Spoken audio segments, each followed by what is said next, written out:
What I'm about to tell you will fundamentally change how you see the world. These aren't conspiracy theories. These aren't political rants. These are the uncomfortable truths that operate beneath the surface of society, hidden in plain sight. If you've ever wondered why some of the smartest people you know struggle to make ends meet, while others who seem far less intelligent effortlessly glide through life cushioned by wealth, this video will give you answers you might not want to hear. But here's the thing about truth. It doesn't care if you're ready for it. It doesn't care if it makes you uncomfortable. And what you're about to discover will shatter everything you think you know about merit, fairness, and how success really works in our world. So buckle up, because we're going deep. And once you see these patterns, you can't unsee them. 1. Money over merit. Let's start with the most fundamental lie you've been told: that intelligence, talent, and hard work are what determine success in life. Think about it. Really think about it. You probably know someone brilliant who's struggling financially. Maybe they have multiple degrees. Maybe they're incredibly creative. Maybe they work harder than anyone you know, yet they can barely pay rent. And then you know someone else. Maybe they inherited their position. Maybe they had connections. Maybe they just happened to be born into the right family. And they're living comfortably, making decisions that affect thousands of people, despite being demonstrably less capable. This isn't an accident. This isn't a glitch in the system. This is the system. Our world doesn't prioritize intelligence, talent, or merit nearly as much as it prioritizes money. And that's just the beginning of what we need to talk about.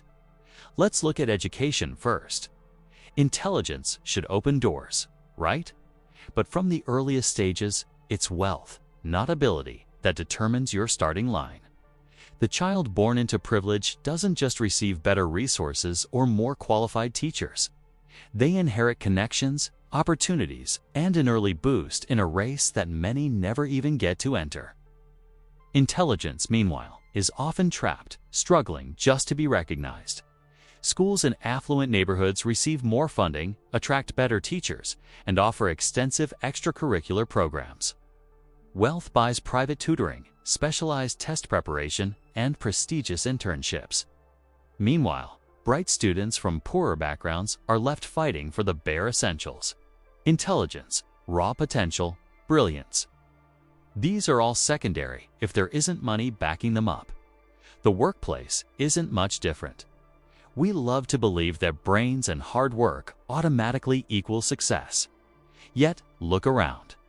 Promotions, raises, even opportunities to lead. Often these go to those who navigate office politics or who come from backgrounds where networking and influence were as natural as breathing. Intelligence alone rarely cuts through this noise. Consider the reality of internships and entry-level jobs. Who can afford to spend months working unpaid, gaining crucial experience? Certainly not the talented individual who needs to pay bills, support family, or simply survive. Instead, these opportunities frequently go to those who have financial safety nets.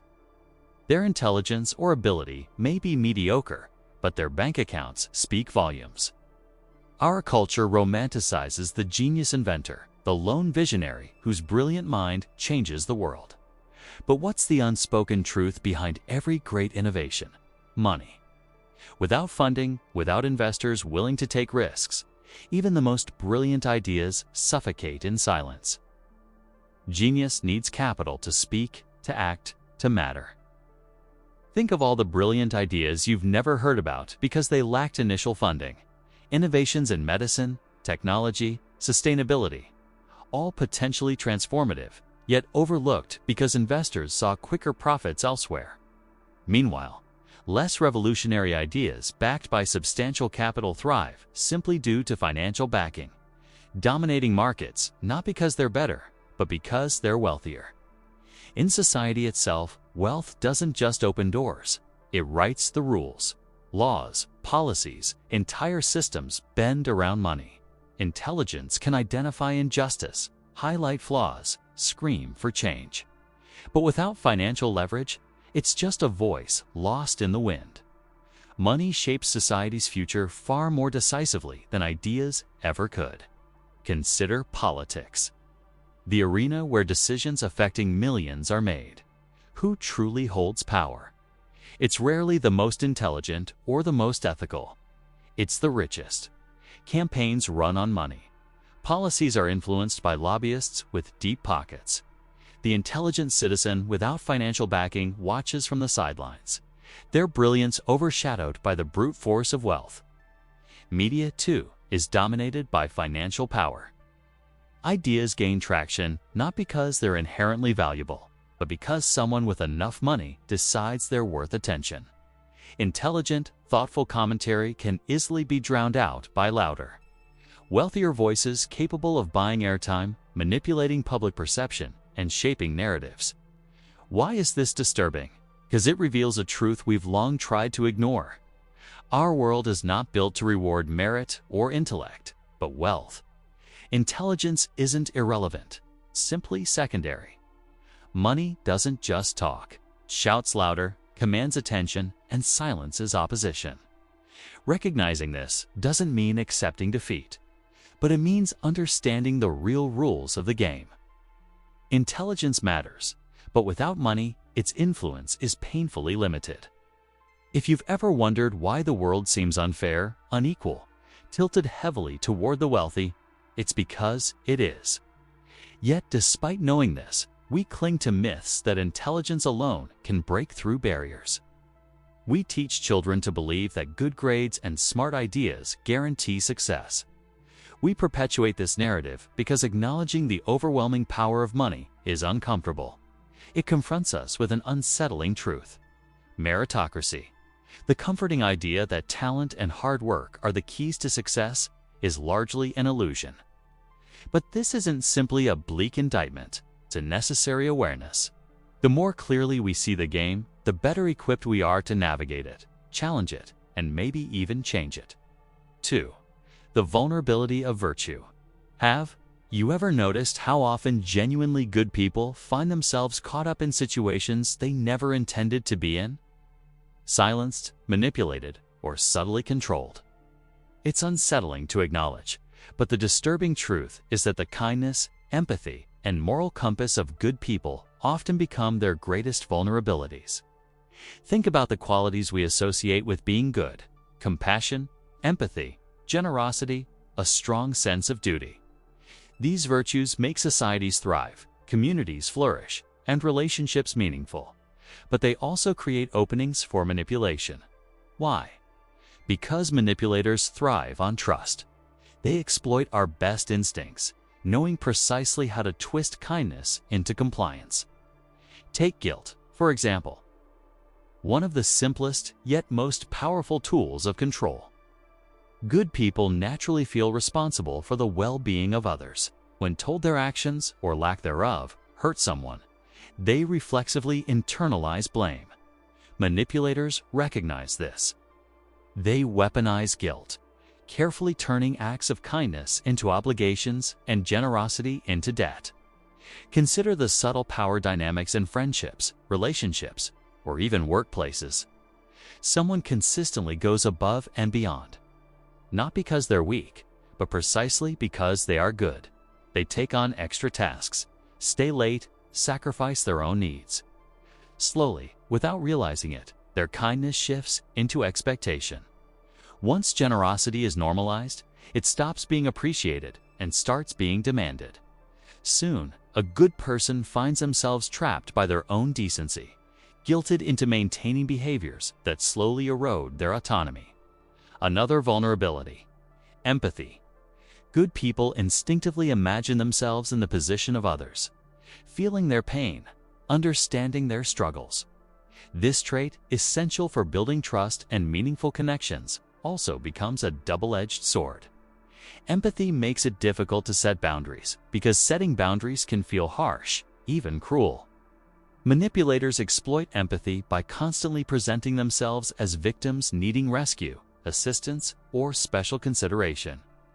Think about the parent who uses their child's empathy against them, the partner who constantly needs emotional reassurance, or the friend who relies excessively on emotional labor without reciprocation.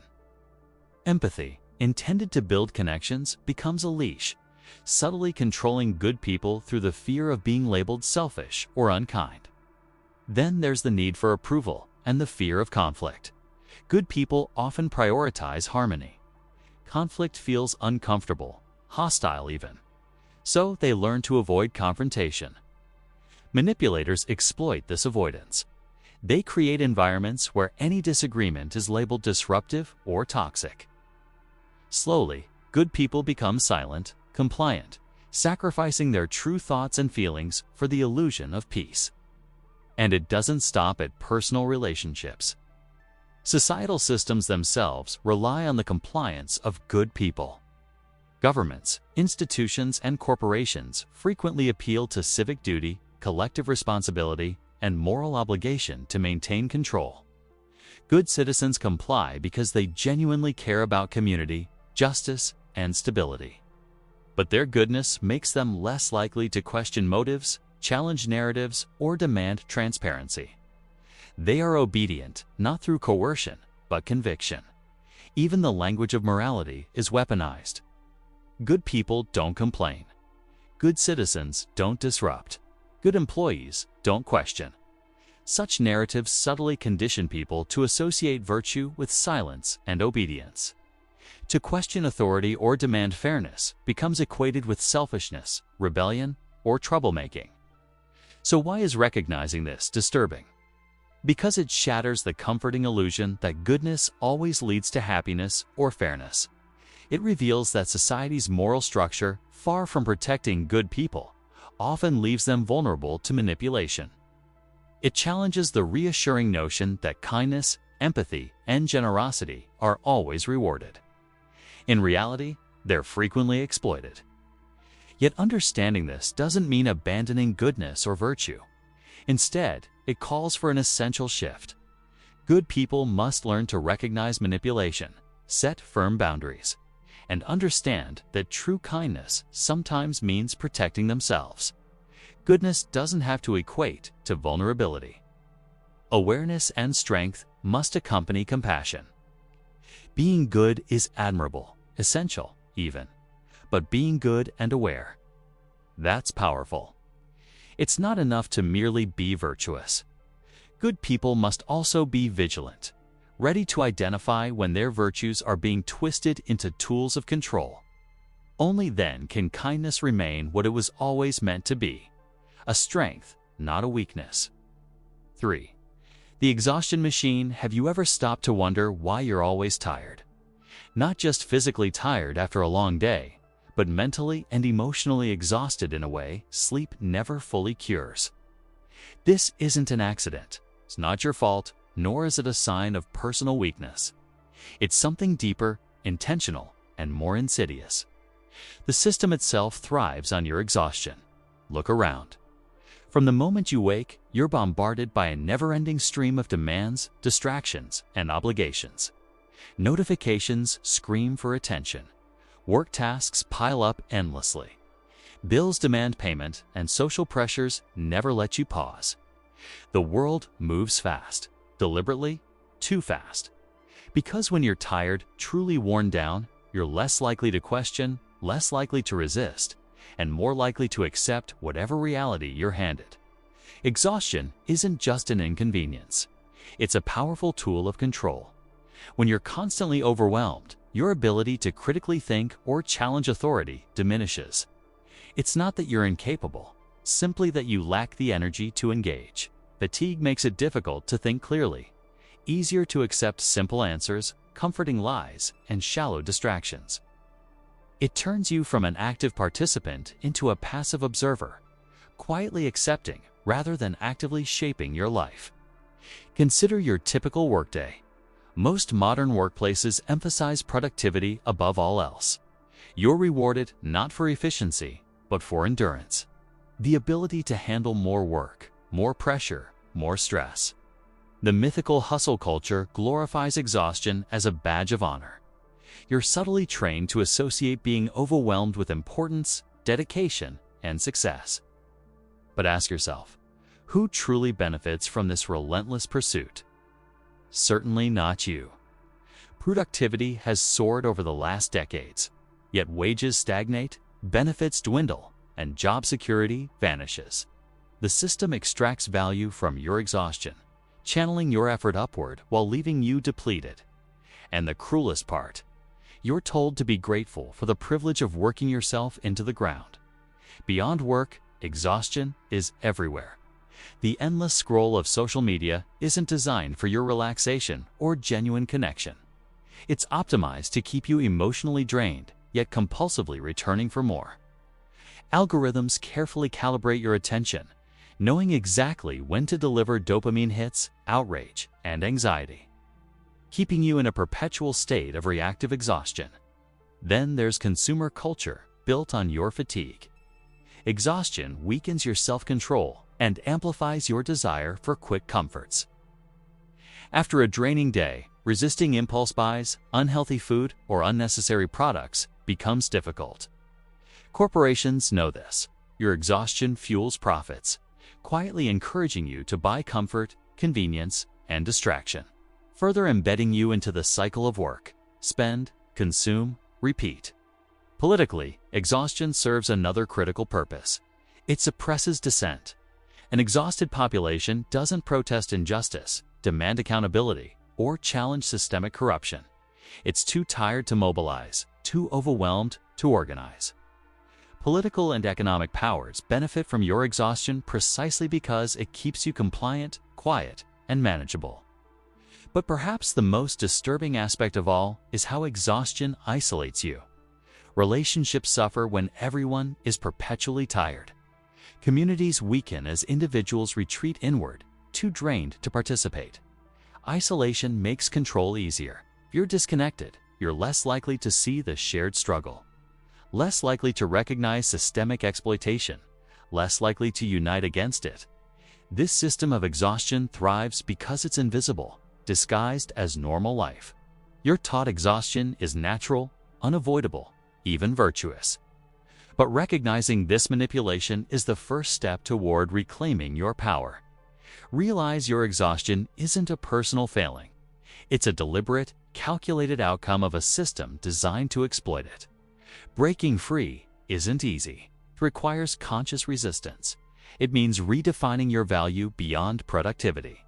It means resting without guilt, saying no without apology, and rejecting the toxic glamorization of exhaustion. Most importantly, it means understanding that your well-being is revolutionary.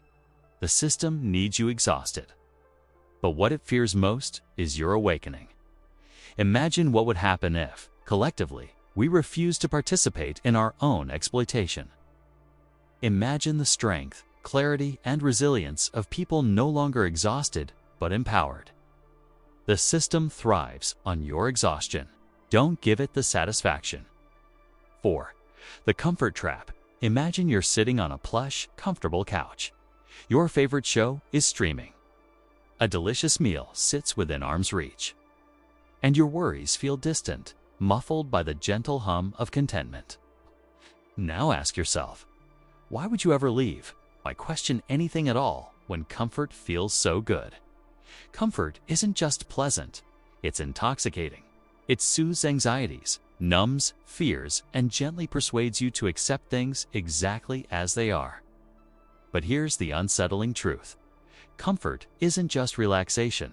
It's a method of control. It's a velvet-lined trap, silently shaping your thoughts, limiting your actions, and subtly ensuring you stay exactly where the system wants you. Think about the way society carefully designs comfort to keep you compliant. Your environment is crafted to minimize friction, maximize ease, and condition you to desire convenience above all else. Delivery services, streaming platforms, and smart devices promise effortless living. They seem harmless, even beneficial, but their true function is deeper. The more comfortable you become, the less likely you are to disrupt your own ease by asking uncomfortable questions or pursuing difficult truths. In a world obsessed with comfort, discomfort becomes suspicious. Challenges, risks, and uncertainties start to feel unnatural, even threatening. You're trained to fear disruption, to avoid inconvenience at all costs. Why protest injustice or seek personal growth when staying comfortable is so much simpler? And that's precisely the point. Comfort creates inertia, keeps you passive, docile, and indifferent. You're less likely to question authority when your basic needs are met and exceeded. Governments, corporations, even social systems understand this implicitly. They provide just enough comfort to keep dissent at bay, ensuring you're satisfied enough not to complain, but never empowered enough to demand more. Consider modern entertainment. Endless content, instantly available, meticulously tailored to your preferences. Its comfort so finely tuned that it creates dependency. Hours vanish scrolling through social media or binge-watching shows. Pleasant diversions designed not just to entertain, but to distract. The real world, with its complicated issues and uncomfortable truths, fades away, replaced by an artificial paradise built from pixels and dopamine hits. Your reliance on comfort extends into your professional life as well. The illusion of stability. Regular paychecks, predictable routines, and minor workplace perks becomes enough to keep you locked in place. Employers know comfort discourages rebellion. Why risk losing stability to demand better wages, fairer treatment, or more meaningful work when comfort whispers, "This is good enough"? Politically, comfort is even more effective. Comfortable citizens don't question systems or challenge power structures. As long as basic comforts, housing, entertainment, minor luxuries are accessible, public outrage is muted and genuine change stalls. Why fight corruption or inequality if your own personal comfort remains untouched? But comfort doesn't just pacify, it isolates. It turns inward, fostering individual satisfaction over collective progress. Community action feels unnecessary when your personal needs are consistently met. This isolation weakens social bonds, making collective resistance impossible. Comfort becomes your cage. Soft, appealing, but still a cage. The insidious nature of comfort is precisely why it's the best form of control. Unlike fear, which provokes immediate resistance, comfort is willingly embraced. You don't fight against it. You seek it out, invest in it, defend it. The chains of comfort feel good, even desirable. Breaking free from them seems irrational. Yet real growth, both personal and societal, requires discomfort. Change demands disruption, struggle, and risk. Comfort may shield you temporarily, but it also restricts your potential, numbing you to your own power and possibilities. Recognizing this isn't easy requires looking critically at your own desires, questioning what you've been conditioned to crave. It demands confronting the fact that true comfort, meaningful comfort, isn't about effortless ease. It's about freedom, autonomy, and authentic self-determination. Comfort in its truest form should empower you, not entrap you. Ask yourself, is your comfort making you stronger, wiser, freer? Or is it quietly controlling you, ensuring your compliance and limiting your potential? Breaking the spell of comfort doesn't mean embracing endless suffering. It means reclaiming comfort on your terms. Comfort that uplifts, strengthens, and genuinely fulfills. Realize that your craving for ease is natural, but allowing it to control you is not. Don't confuse comfort with freedom. They are not the same. One offers temporary relief, the other, genuine liberation. Understand the difference. Reclaim your autonomy and redefine comfort in a way that frees you rather than confines you. 5. The lies we're rewarded for. Let me tell you a story. Not about someone else, but about you. Imagine waking up tomorrow morning and deciding to face every truth about your life head-on. Every insecurity, every unfulfilled dream, every painful compromise. How comfortable would you be? How well would you function? Probably not very, because our world isn't designed to reward honesty. It thrives when you lie to others, sure, but especially to yourself. You're rewarded, subtly but powerfully, every time you look away from uncomfortable truths, each time you reassure yourself that things are fine when they clearly aren't. The system reinforces your self-deception because when you lie to yourself, you remain compliant, productive, and controllable. You become exactly the person society wants you to be, superficially content and deeply unaware. Think about your career. You might reassure yourself daily that your job is fulfilling, even meaningful, despite mounting evidence to the contrary. You pretend the hours spent away from family, the endless stress, and the emotional toll are worth it because acknowledging otherwise threatens your stability. Corporations reward your self-deception with raises, promotions, and empty praise. You're not encouraged to be honest. You're incentivized to pretend everything is fine. And it's not just work. Society constantly pushes narratives that require your complicity: happiness, success, relationships. Each comes with a neatly packaged lie. Social media insists that everyone's life is better, easier, and happier than yours. Rather than admitting your dissatisfaction, you're encouraged to portray a flawless image. The more convincing your deception, the more you're rewarded with likes, validation, and superficial social acceptance. Your personal relationships follow the same pattern. Maintaining friendships or family ties often demands ignoring uncomfortable truths. Conflict avoidance and emotional suppression are praised as maturity. You convince yourself that silence maintains harmony when, in reality, it merely preserves illusions. Honest confrontation is discouraged. Dishonesty, carefully cloaked as politeness, is rewarded. Even deeper, consider your beliefs. Political and ideological systems don't thrive on honest introspection. They depend on loyalty.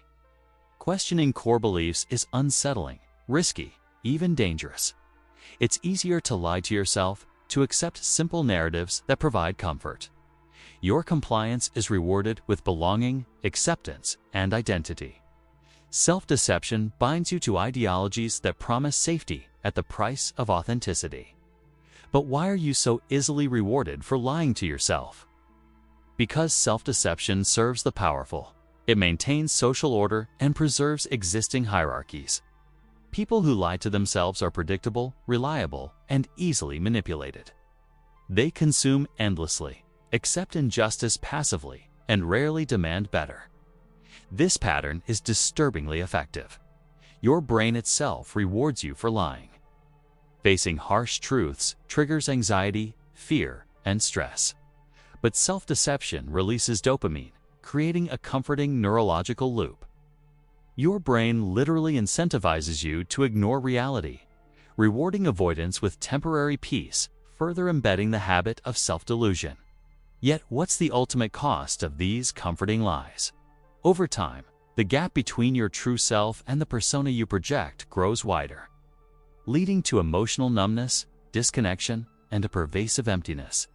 You lose sight of who you truly are, buried beneath layers of deception, rewarded by a society that values appearance over substance. Acknowledging this isn't easy. It requires facing uncomfortable truths about your life, your choices, and your complicity in maintaining harmful illusions. But recognition is the first crucial step toward reclaiming your authenticity. It means rejecting the system's shallow rewards in favor of deeper, more meaningful fulfillment. Ask yourself, are these rewards worth the price of your authenticity? Are the comforts of self-deception truly comforting or merely numbing? Honesty with oneself is the most revolutionary act because it breaks the cycle of rewarded lies. It challenges the structures designed to keep you compliant and unaware. Realize that genuine fulfillment, true freedom, comes only from confronting and embracing the truth, however uncomfortable. It demands courage, resilience, and willingness to let go of comfortable illusions. But the reward, the real reward, is incomparable. Authenticity, clarity, and genuine self-respect. So stop rewarding yourself for lying. The moment you choose truth over comfort, honesty over illusion, you reclaim your power and you finally meet yourself. The real you, perhaps for the first time. 6. Justice as commodity. Forget what you were told in school. Forget the courtroom dramas. Forget the slogans etched into courthouses. Justice for all, equal under the law, because those words, they're branding, not reality. If justice were truly a principle, it would apply to everyone, everywhere, without exception. But it doesn't.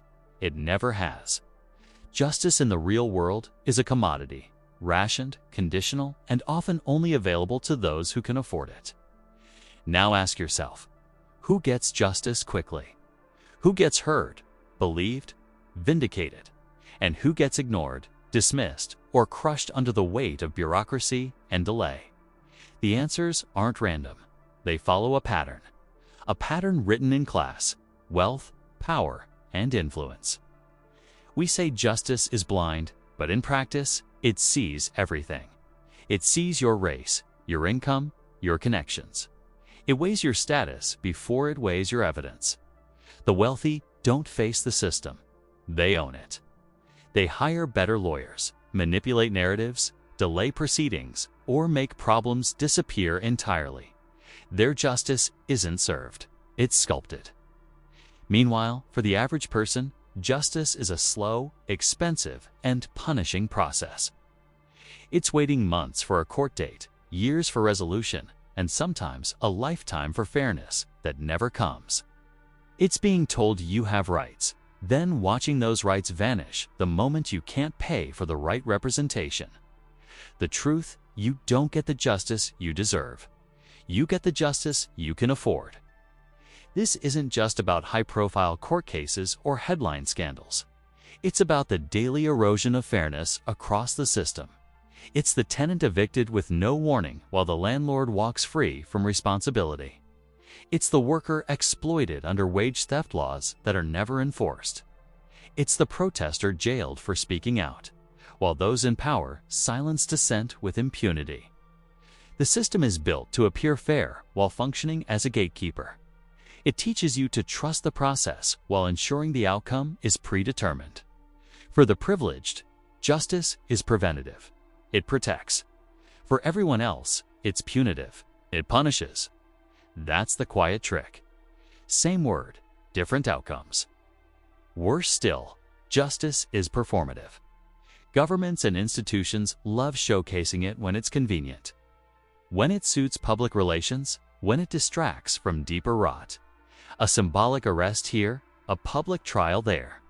But behind the curtain, the rules bend for those who write them. Justice becomes a spectacle, a way to sell stability, not deliver it. And if you dare to demand fairness, to challenge the imbalance, you're told to be patient, civil, respectful of the system that ignores you. You're warned not to get angry, not to disrupt, not to protest too loudly. Because when justice becomes a privilege, those without it are expected to stay quiet about the injustice. So what's the cost of pretending justice is a principle? It teaches people to wait for help that's never coming. It convinces them that the system will fix itself. It makes them blame themselves when the system fails them. It pacifies the oppressed while empowering the comfortable. But here's the hard truth. Until justice becomes unconditional, until it's removed from the grip of power and money, it will never be a principle. It will always be a transaction. And that means the fight for justice isn't about making the system work better. It's about forcing it to work for everyone, whether it wants to or not. Justice should not be a luxury item. It should not be reserved for the connected, the wealthy, or the well-spoken. It should be automatic, uncompromising, universal. Until then, stop saying justice is guaranteed.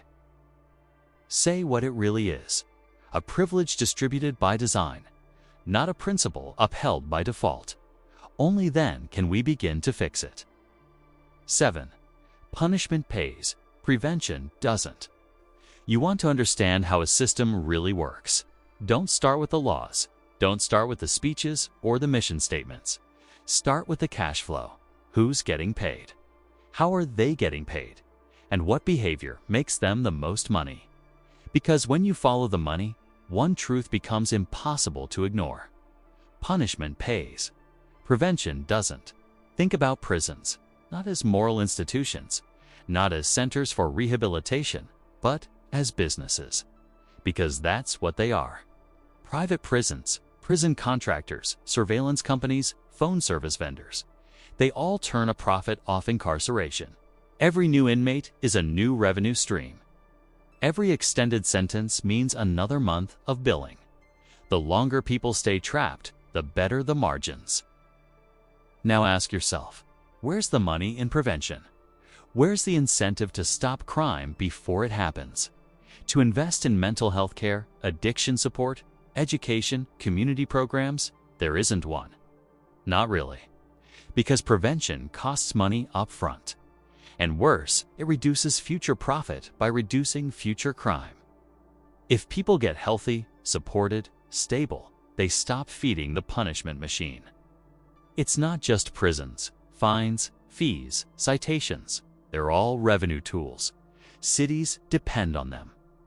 Police departments get budget increases not from solving problems, but from issuing more tickets, making more arrests, generating more income. It's why law-level offenses are over-policed. It's why broken windows theory became policy. Because punishing the poor is a business model. Prevention doesn't pay.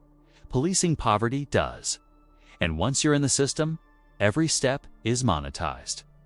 Court fees, probation charges, drug tests, classes, an endless stream of requirements, each with a price tag.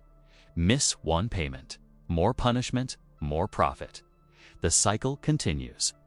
Now, zoom out. What if healthcare worked this way? What if doctors made the most money by letting you get sick instead of keeping you well? Oh wait, we often do. Chronic illness, not prevention, drives pharmaceutical sales. Emergency care, not primary care, brings in the big dollars. Again, punishment for neglect is profitable. Preventing the need in the first place, not so much. The truth is simple, but devastating. Our systems are reactive by design. They don't aim to reduce suffering. They aim to manage it for profit. Prevention removes future customers. Punishment creates repeat business. That's why schools are defunded while jails expand. That's why crisis hotlines close while surveillance budgets rise. That's why society treats symptoms but ignores root causes. There's no economic incentive to build a world where fewer people need help, fewer people fall, fewer people break. Because if fewer people fall apart, there's less to punish. And if there's less to punish, there's less to monetize. So what does that mean for you? It means when something goes wrong in your life, when you struggle, when you break down, when you reach out, you're entering a system that doesn't want to stop the pain. It wants to manage your pain just enough to profit from it. You're not a person in need. You're a potential revenue stream. It also means real solutions won't come from the top down, because the top is getting paid to keep things broken. Prevention requires long-term thinking, care, investment, and a willingness to lose short-term profit, and those in power. They're not in the business of losing profit. If you want prevention to matter, you have to make it matter. You have to see where the money flows, where it stagnates, and who benefits from the pain continuing. You have to understand that systems don't operate on morality. They operate on margins. Punishment is more profitable than prevention. And that's why you keep seeing the same problems year after year, generation after generation. Because someone, somewhere, is cashing in on your suffering. That cycle doesn't break until we stop rewarding pain and start investing in prevention. Not because it's profitable, but because it's right. 8. Being bought without a receipt. Not all transactions happen with cash. In fact, the most dangerous ones don't. You think being bought means signing a contract or getting a big payout. But in the real world, selling out doesn't come with a receipt. It's subtle, incremental, invisible. You don't wake up one day and say, "I've been bought." It happens piece by piece while you tell yourself you're just doing what makes sense. What's practical? What's safe? You get bought the moment you start silencing yourself in exchange for acceptance. The moment you dial back your opinions so you don't make waves at work. The moment you bite your tongue because being agreeable is more convenient than being honest. Every time you trade authenticity for comfort, you're making a deal, even if you don't realize it. It happens in careers. You start with values. You want to do good work, meaningful work, but the job pays well. The benefits are good, and slowly you shift. You stop questioning decisions. You stop challenging systems. You stop caring about the mission and start protecting the paycheck. You tell yourself it's temporary, it's necessary. But one day, you look up and the person you were is gone, replaced by someone who's paid just enough to keep quiet. It happens in relationships. You adjust who you are to avoid conflict. You perform roles that aren't true just to maintain peace. You hide opinions, stifle dreams, censor truths. Not because someone forced you, but because slowly you learned it was easier. You didn't get bought with money. You got bought with emotional security. It happens in society too. You adapt your public face to match the group. You play along with narratives you don't fully believe. You share opinions that aren't quite yours to avoid backlash. Likes, shares, approval. They become currency. And every time you compromise just a little for that social dopamine hit, you trade freedom for favor. This is how the system works. It doesn't need to coerce you. It just needs to reward compliance. A promotion here, a compliment there, a raise, a retweet, a pat on the head. Tiny reinforcements that shape you more effectively than any threat ever could. And it's not just external rewards. Your brain joins in. Every time you avoid conflict, you feel relief. Every time you blend in, you get a hit of safety. That emotional comfort becomes addictive. You don't need to be told what to do. You start doing it to yourself, voluntarily, eagerly. But here's the catch. Every transaction, no matter how small, leaves a mark. A part of you gets chipped away, till you can't quite remember what your uncensored self sounded like, until your beliefs aren't something you hold. They're something you've negotiated down. So ask yourself, what's your price? What would it take for you to trade truth for peace, conviction for comfort? If you're not careful, it won't be some big moment of selling out. It'll be 1,000 tiny compromises you never even noticed. This isn't a call for recklessness or defiance for its own sake. It's a call for awareness. Integrity doesn't disappear overnight. It gets worn down by convenience, shaped by fear, and bought by comfort. You can be bought without realizing it. But you can also wake up before the deal is done.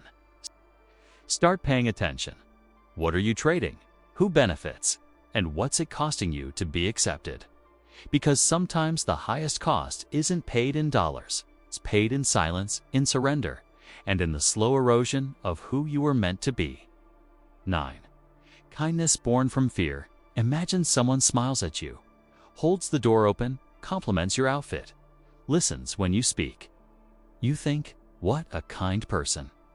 But what if I told you that kindness, more often than we're willing to admit, isn't rooted in compassion, but in fear? Fear of rejection, fear of conflict, fear of being seen as cruel, selfish, or different. See, we've been taught that kindness is a virtue, a sign of strength. But peel back the layers, and something else begins to emerge. Something less noble, something darker. Much of what we call kindness is simply an attempt to avoid danger, psychological danger, social danger, the danger of not being liked. It starts young. You learn to be polite, not because you understand empathy, but because you fear punishment. You learn to smile, not because you feel joy, but because you sense that frowning invites questions. You learn to help others because not helping makes you feel wrong, guilty, exposed, and that guilt. It's not empathy, it's fear wearing a friendly mask. Fear that if you say no, people will leave you. Fear that if you're honest, you'll be judged. Fear that if you stand up for yourself, you'll be labeled difficult. Or worse, mean. So you comply. You soften your tone. You swallow your opinions. You help when you're depleted.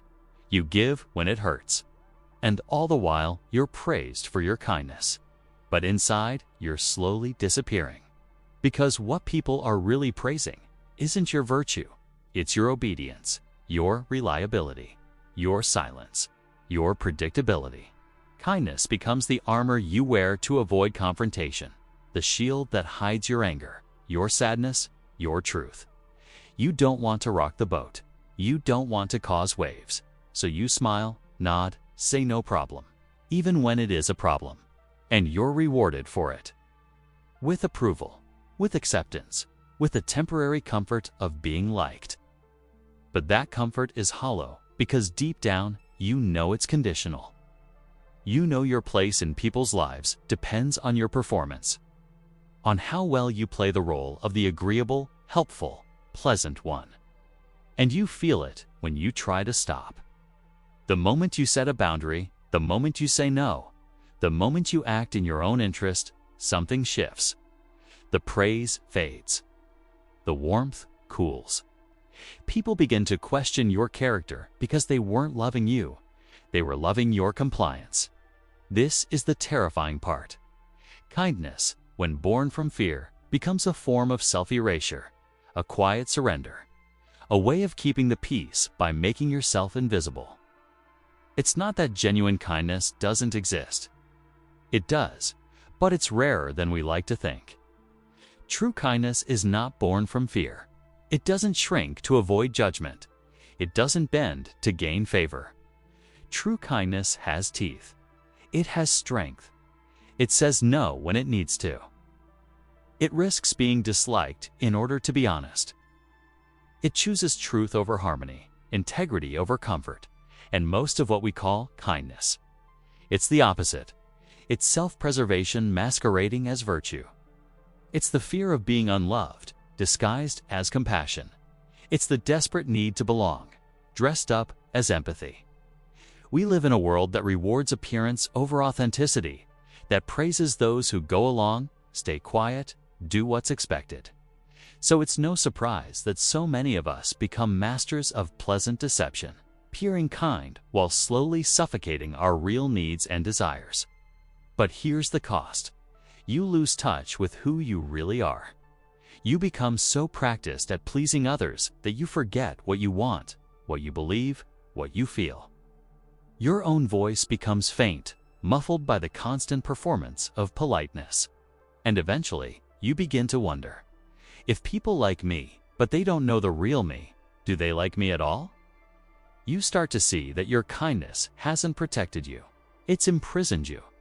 Because kindness rooted in fear doesn't lead to connection. It leads to resentment, to burnout, to isolation behind a smile. So the question becomes, what if you stopped? What if you chose honesty over niceness? What if you let go of the need to be liked and embrace the risk of being real? It would be terrifying and freeing. And maybe, for the first time, your kindness would mean something, because it wouldn't be a mask. It would be a choice. And that, more than anything, is what separates fear from love. One is reactive, the other intentional. Fear performs, love acts. So the next time you find yourself being kind, ask yourself, am I doing this out of compassion or out of fear? 10. The illusion of democratic power. Imagine walking into a grand hall, not a courtroom, not a parliament, something older, richer, hidden. A place where decisions are made before the public ever hears about them, where power is not debated, it's enforced. And here's the unsettling truth. You don't get to vote on anything that really matters. You were told power is democratic, that the people rule, that votes shape history. But think about it. How often does your vote actually change the outcome? How often are you offered a real choice? Not two sides of the same coin, but actual divergence. Rarely, because real power doesn't ask for permission. It doesn't campaign. It doesn't need your approval. Real power is inherited, bought, maneuvered into place like chess pieces, decades in advance. It operates in boardrooms, think tanks, private dinners behind closed doors. It trades in secrets, not slogans, influence, not ideology. You don't elect billionaires. You don't elect hedge funds. You don't elect the corporations that write legislation before politicians even see it. You vote for the face of power, not its spine. It's designed that way. Because illusion is safer than confrontation. If you believe your voice matters equally, if you believe the system is fair, you won't rebel. You'll play along, casting ballots, debating policies, arguing online, all while the real decisions are made far above your reach. This isn't just conspiracy. It's structure. It's design. Consider how laws are passed. Lobbyists write the language. Politicians, many of whom rely on those very lobbyists for campaign funds, rubber stamp it. Regulatory agencies are filled with former industry executives who return to those industries once their public service is done. It's a revolving door, and you are never invited inside. Look at wealth. The people with the most influence are those with the most capital. They don't need elections. They own the platforms that shape what you see. They fund the candidates. They bankroll the media narratives. And if an outsider threatens that order, they don't need to be voted out. They'll be crushed, co-opted, or quietly erased. Ask yourself this: if power truly belonged to the people, would income inequality be this obscene? Would billion-dollar corporations evade taxes while entire cities crumble? Would healthcare be a luxury? Would truth be auctioned off to the highest bidder? Real power doesn't defend itself in public debates. It doesn't need to. It's protected by layers. Media, money, myth. You're given just enough agency to feel involved, never enough to truly disrupt. Even protest becomes part of the illusion. You're allowed to march, to shout, to sign petitions. As long as the wheels keep turning, as long as the machine stays intact. Real power tolerates protest. But try withholding your labor. Try cutting off its profits. Then you'll see the mask fall. And what about justice? Do you think it's blind? Or does it peek out from under the blindfold to check your bank account, your connections, your influence? You can't vote away corruption. That's legal. You can't vote out billionaires who are never on a ballot. You can't reform a system whose foundation was built to serve itself. So what can you do? You recognize it. You stop pretending. You stop swallowing the lie that representation is the same as control. That participation equals power. You start seeing who really holds the strings and how they keep pulling them. And then, only then, you begin to shift the question. Not who should we vote for, but why do we let them rule at all? Because once you accept that real power is never voted for, you're no longer just a pawn in the game. You become a threat to the board. And that's where change begins. Not with ballots, but with awakening. 11. The survival bias illusion. Imagine two startup founders. Same intelligence, same effort, same idea even. One becomes a billionaire. Their face splashed across magazines, invited to give TED Talks, praised as a genius. The other disappears into obscurity. What was the difference? Luck. And that's what makes this so disturbing. Because we've built an entire mythology around success. We believe success is a reflection of merit, that if someone is rich, famous, or powerful, they must have earned it. They must be smarter, harder working, more visionary than the rest. But that's not the full story. It never was. What you're really seeing, more often than not, is survival bias. Survival bias is the illusion that success stories are the only ones that matter because they're the only ones you hear. You look at the winners, the survivors, the exceptions, and you forget the thousands who followed the same path and failed. Not because they lacked talent, not because they didn't try hard enough, but because the world is chaos dressed in a business suit. We love stories of college dropouts becoming tech giants. But we never read about the thousands of dropouts who now live paycheck to paycheck. We idolize the athlete who made it out of poverty, but forget the countless others who trained just as hard and never got noticed. The media doesn't cover failure. Failure doesn't sell, but it's everywhere, quietly screaming beneath the noise of celebration. And if you're not careful, you start to internalize this lie. That success is destiny and failure is a moral flaw. that the winners deserve everything they get and the rest just weren't good enough. It's a seductive story. It makes the world feel fair, predictable, just. But it's not. Success is a lottery. A brutal, silent game of probabilities, privilege, timing, and access. Hard work plays a role, but luck plays a louder one. This is what survival bias hides. The truth that most success stories are statistical outliers, the exception, not the rule. When we study the successful, we only analyze the visible tip of the iceberg. We forget the sunken mass beneath the surface. The failures, the broken, the overlooked. It's not just misleading. It's dangerous. Because when you believe success is always earned, you become cruel. You begin to despise the struggling. You blame them. You call them lazy, undisciplined, unworthy. And worst of all, you apply that same venom inward. Every missed opportunity becomes your fault. Every failure, a personal indictment. Survival bias doesn't just distort how we view others. It poisons how we see ourselves. And then there are the institutions, the systems. They thrive on survival bias. They promote a few stories of triumph to justify the exploitation of millions.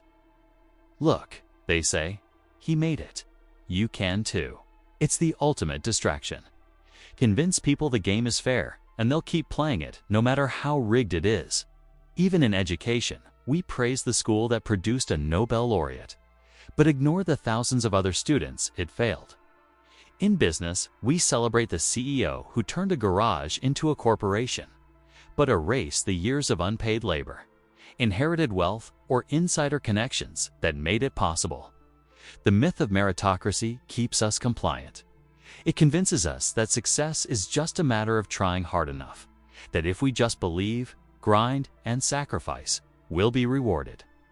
But meritocracy without equal opportunity is a lie, a comforting lie, and survival bias is what keeps it alive.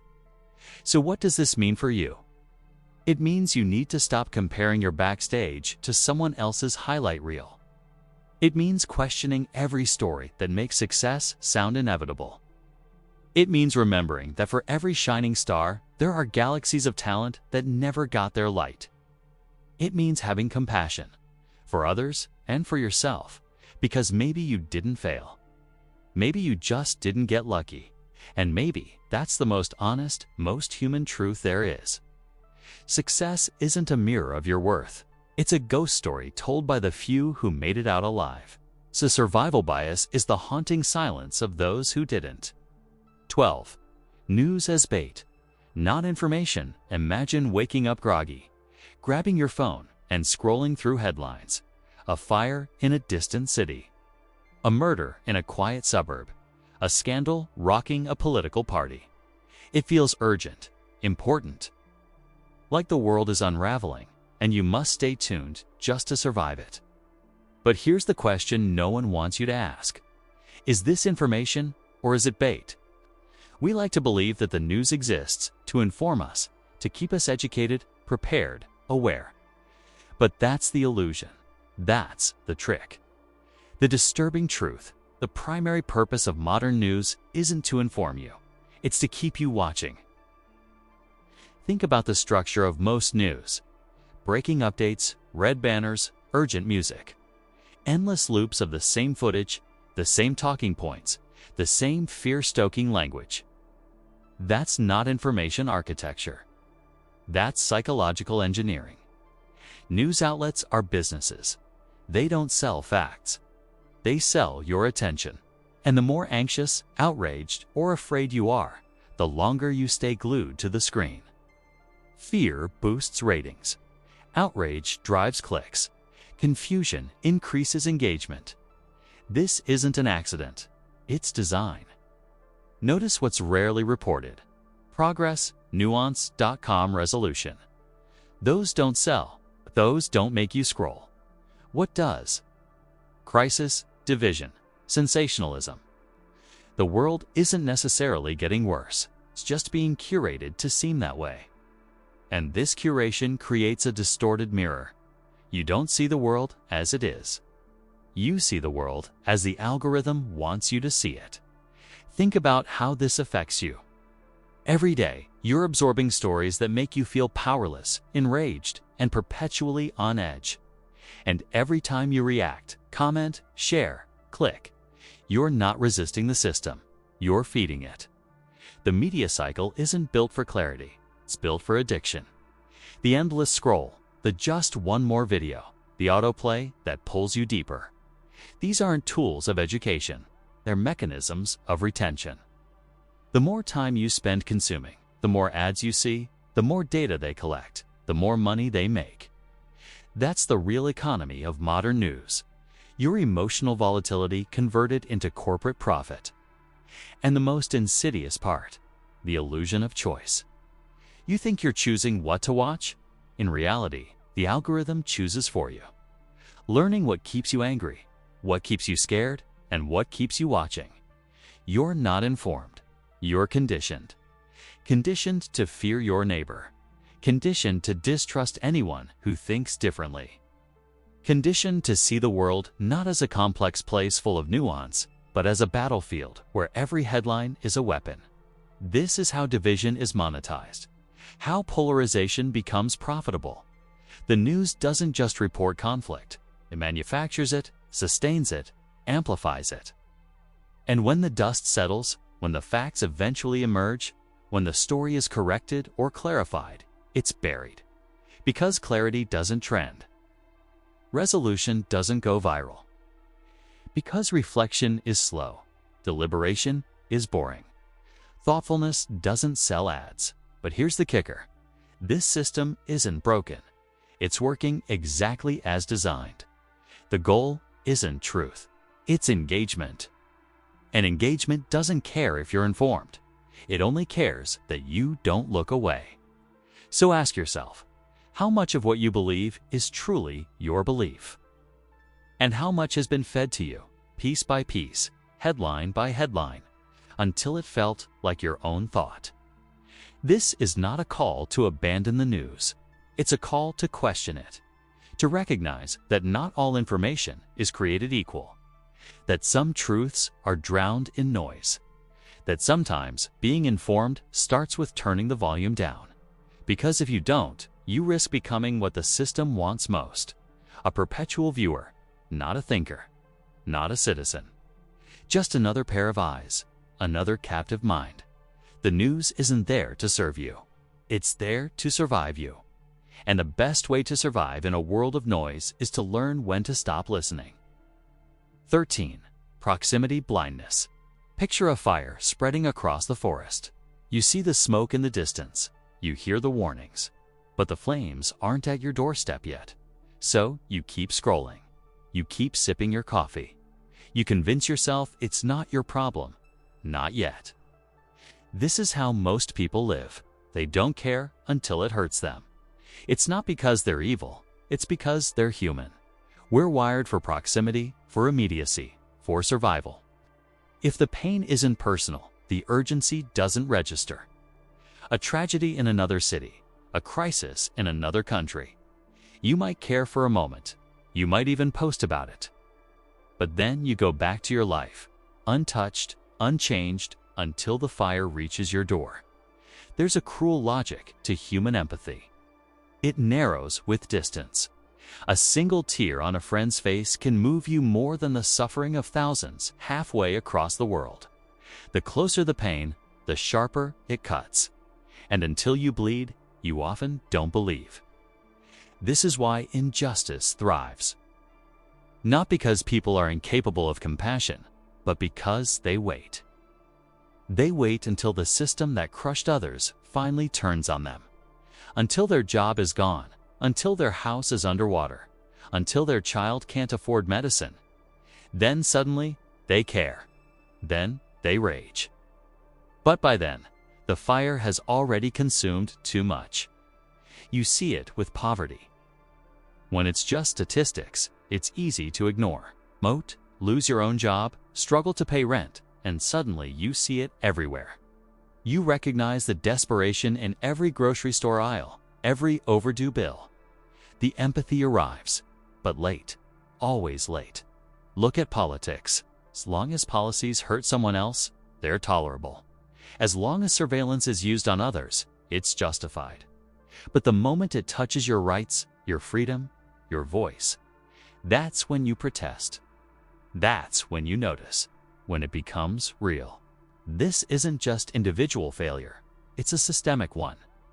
Society teaches you to disconnect, to believe that other people's problems are none of your business. That empathy is a luxury, not a duty.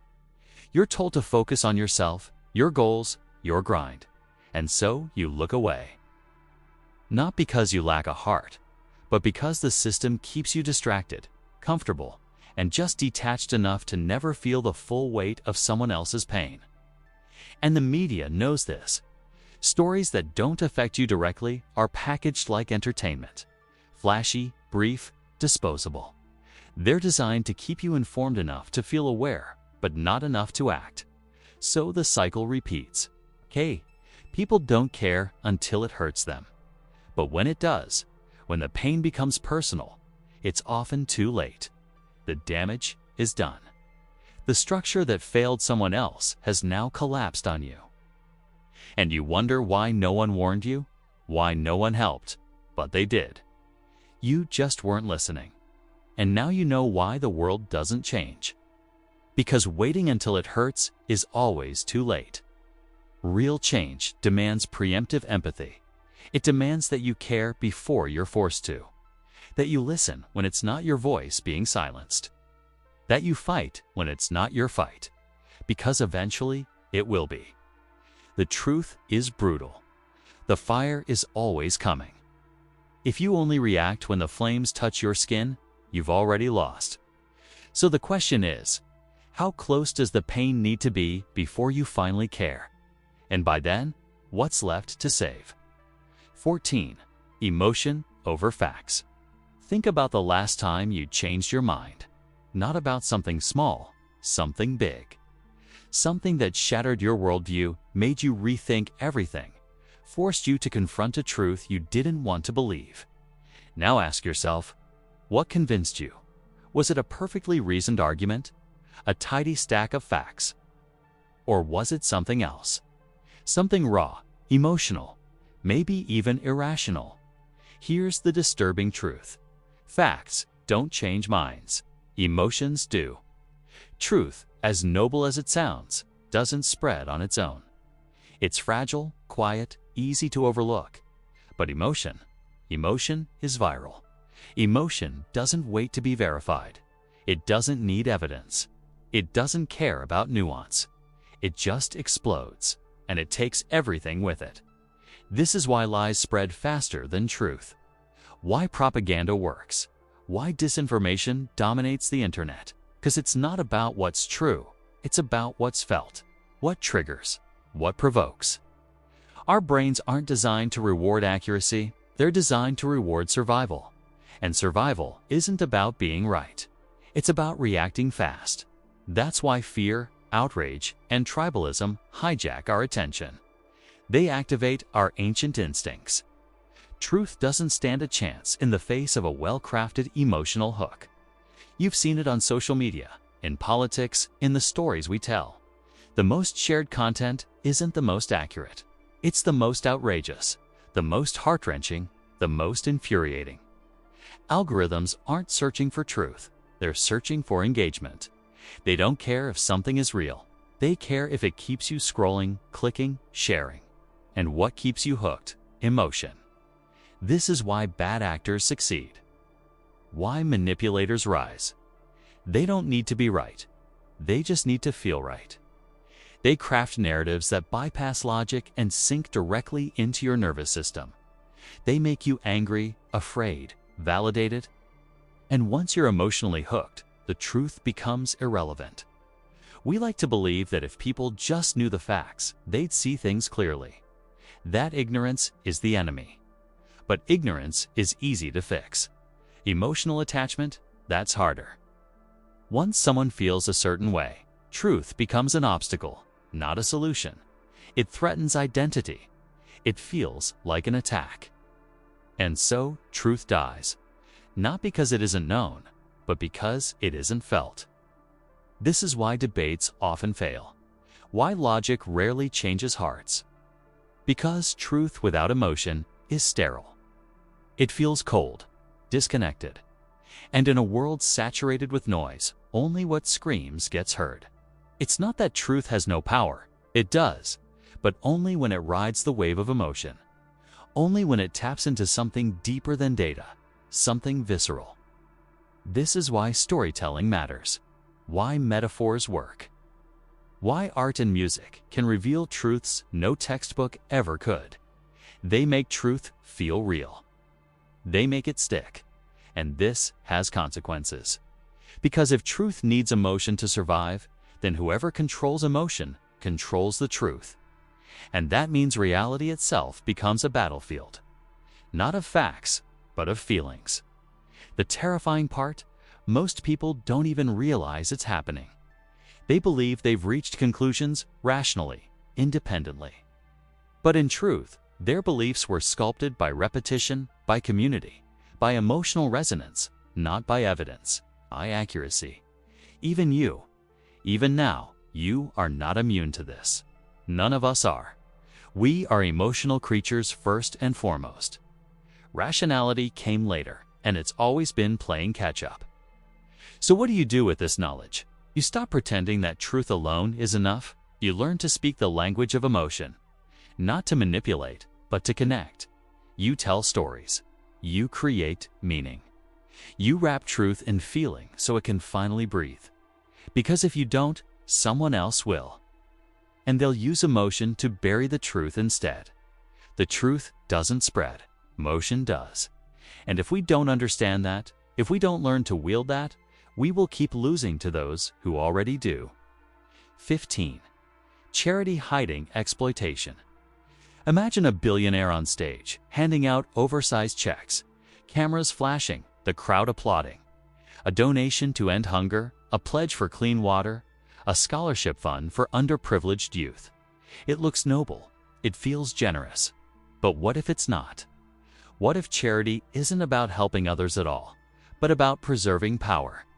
The disturbing truth is that charity often hides exploitation. It masks systemic harm with individual acts of generosity. It tells you the world is getting better while keeping the structures that cause suffering intact. Start with this. Where does the wealth come from? The same billionaires praised for their philanthropy often built their empires on underpaid labor, tax avoidance, and environmental destruction. Their profit is extracted from the very people they later help. Their generosity is funded by your struggle. And yet, when they donate a fraction of their fortune, they're celebrated. They're called heroes, saints, visionaries. The narrative shifts from critique to gratitude. You're told to be thankful.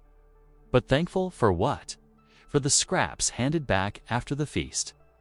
Charity becomes a public relations tool, a way to sanitize reputations, deflect criticism, and maintain control.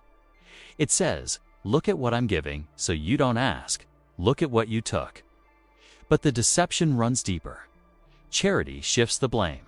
Instead of holding systems accountable, it individualizes both suffering and solution.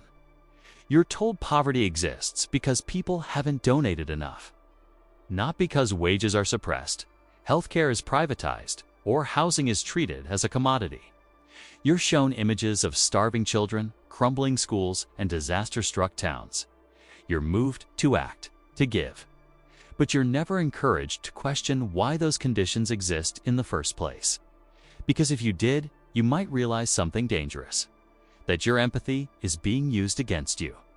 Used to keep you passive, to keep you compliant. To keep you believing that the system can be fixed with kindness rather than justice. Even the nonprofits themselves. Many of them depend on suffering to justify their existence. The cycle of problem and solution becomes a business model. The goal isn't to end the problem. It's to manage it, sustain it, make it just visible enough to evoke donations. But never inconvenient enough to demand real change. And who decides where the money goes? Not the people affected, not the communities struggling, but boards of directors, executives, outsiders who parachute in with plans and solutions that often ignore context, culture, or history. This isn't empowerment. It's control wrapped in compassion. It's a way to maintain hierarchy while appearing benevolent. And it works because it feels good. Giving feels good. Helping feels good. And the system knows that. So you're encouraged to donate, to volunteer, to participate in charity drives. All the while, the root causes remain untouched. The machine keeps turning. Inequality deepens, and you keep believing you're making a difference. But here's the hard truth. Charity is not justice. Justice is fair wages, universal health care, access to education, clean air, and water for everyone. Not just those lucky enough to be noticed. Justice doesn't ask for donations. It demands accountability, and that makes people uncomfortable. Because charity flatters the giver. Justice confronts them. So we keep choosing charity because it's safer, easier, applauded. But every time we do, we reinforce the very structures we claim to oppose. Every time we celebrate a billionaire's donation, we ignore the exploitation that made it possible. Every time we rely on charity to fix what systems broke, we surrender power to those least willing to share it. So what can you do? Start by asking better questions. Who benefits? Who decides? Who's missing from the table? And most importantly, what are we trying to fix, and why is it broken? Because until we confront those questions, charity will remain what it so often is. Not a solution, but a symptom. A way to soothe our conscience without challenging our comfort. And the world will keep thanking the people who broke it for offering to help clean up the mess. 16. Reputation as weapon. You've been lied to about reputation. You were told it reflects who you are, your integrity, your character, your truth. But here's the disturbing reality. Reputation isn't a mirror, it's a weapon. One that can be forged, manipulated, sharpened, and used against you without warning. Reputation isn't built on truth, it's built on perception. And perception is dangerously fragile. You could spend years cultivating kindness, honesty, and trust. But it only takes one whisper, one accusation, one well-placed lie to shatter it all. And the worst part, it doesn't even have to be true. In the court of public opinion, evidence is optional. Emotion wins. Outrage wins. The loudest voice in the room wins. That's why powerful people don't just protect their reputation, they weaponize it. They understand its value not as a reflection of truth, but as a tool of control. Influence isn't just about being good, it's about being seen as good. And if you control the narrative, you control everything. This is how elites maintain their grip. They don't fear exposure. They fear losing the illusion. They pay PR teams to craft personas, scrub their names from scandals, bury stories under layers of noise. They trade reputation like currency, buying favor, silencing dissent, and rewriting history. Meanwhile, if you make a mistake, real or imagined, your reputation can be destroyed in seconds. No investigation, no context. Just a digital mob, a wave of judgment, and a story that spreads faster than you can defend yourself. You were taught that reputation is earned, but often it's assigned. And it can be stolen, tarnished, or weaponized regardless of who you really are. Think about social hierarchies. In school, in work, in politics. Reputation determines your access to opportunity, respect, safety. It shapes how you're treated long before your words are ever heard. People don't engage with your reality, they engage with your image. And those who understand this game use it to dominate. Smear campaigns, character assassinations, strategic praise, selective silence. These aren't outliers. They're standard tactics.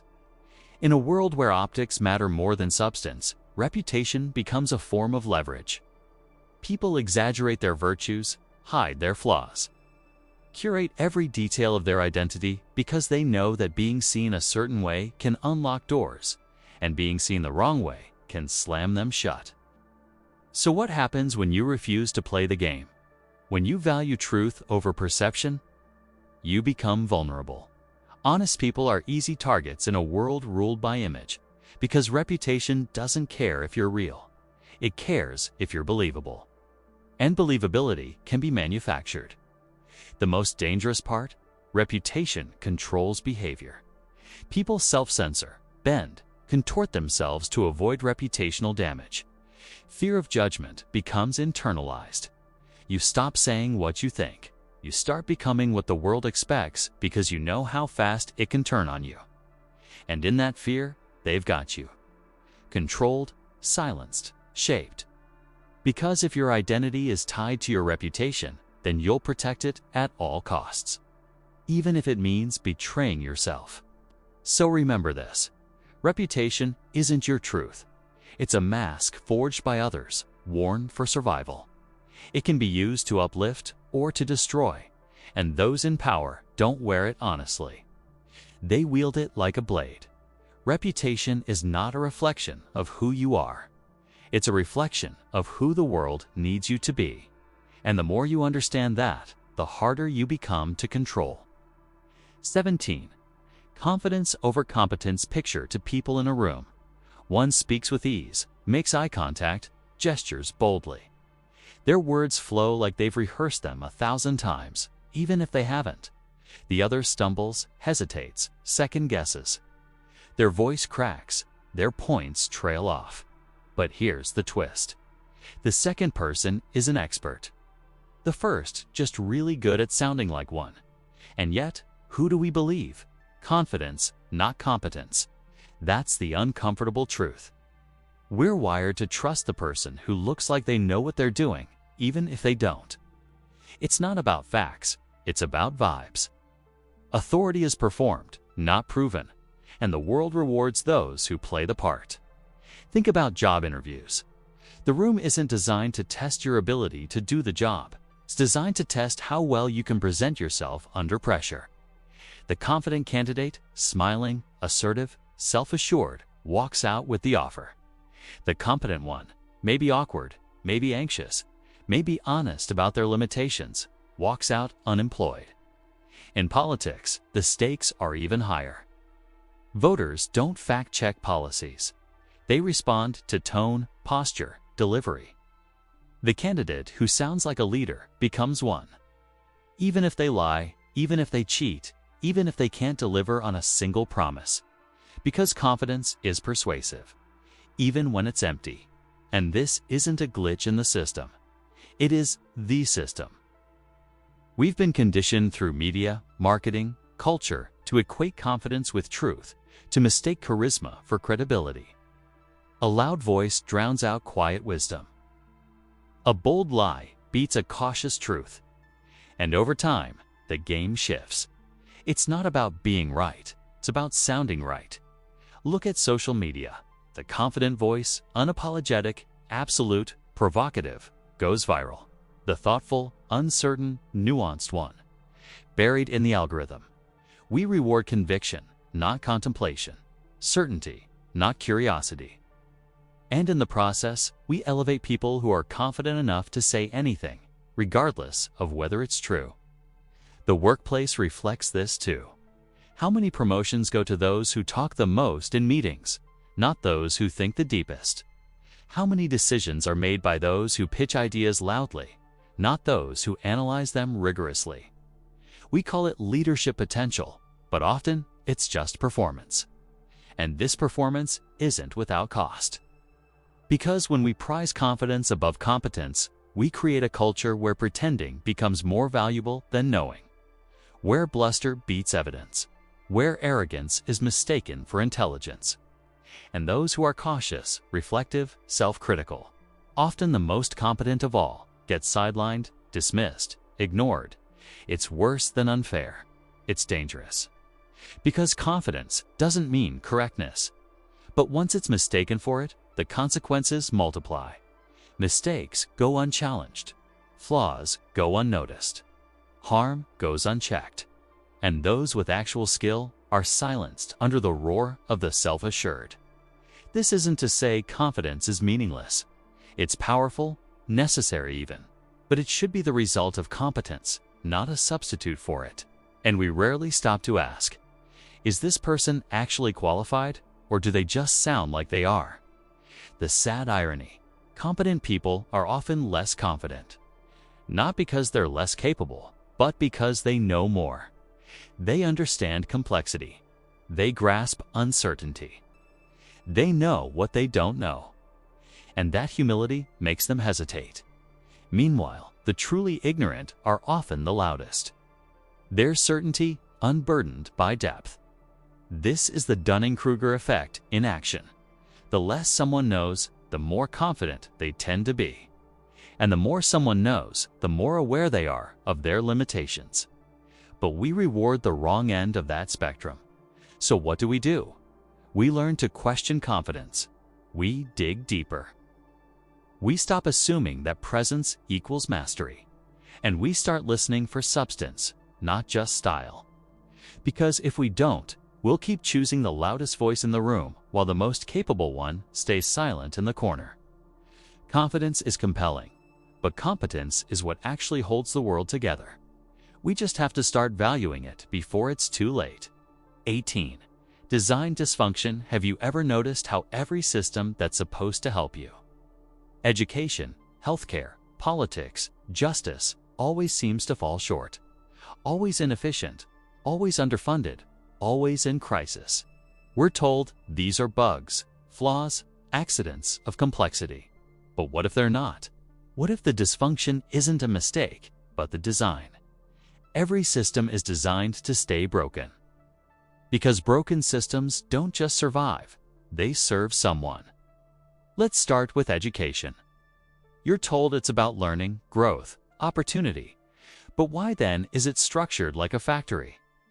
Why does it punish creativity, reward obedience, and churn out workers, not thinkers? Because education isn't designed to liberate.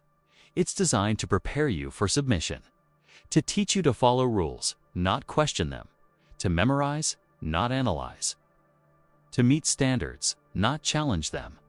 A broken education system doesn't fail everyone.